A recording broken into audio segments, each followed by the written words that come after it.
Юрий Коков проинспектировал ход строительства и реконструкции 3 крупных объектов столицы республики. С подробностями мой коллега Беслан Суйдимов.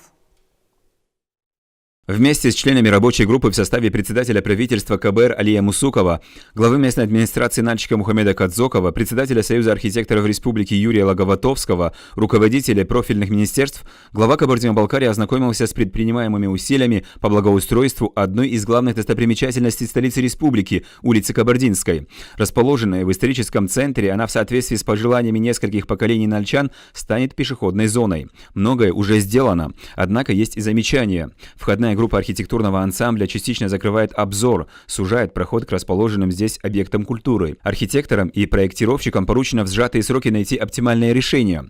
Осмотрев новое здание казначейства, Юрий Коков побывал на строительстве Республиканского дворца детского творчества. Срок сдачи в эксплуатацию назначен на конец текущего года. В настоящее время ведутся отделочные работы в столовой, спортивном и музыкальном залах, спальных корпусах.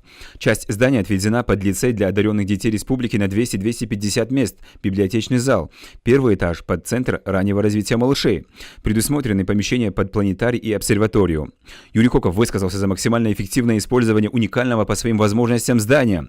Следующий объект – самый большой долгострой республики – дворец театров на проспекте Шагинцукова.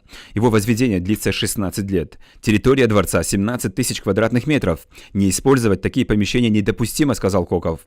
Есть все предпосылки для открытия не только самого крупного концертного зала, но и размещения творческих союзов, национально-культурных автономий, ряда молодежных организаций.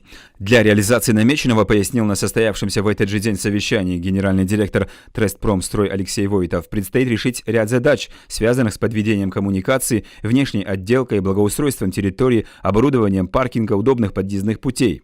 Важнее этих 3 объектов, подчеркнул Коков, в республике нет, и мы обязаны завершить их в сжатые сроки.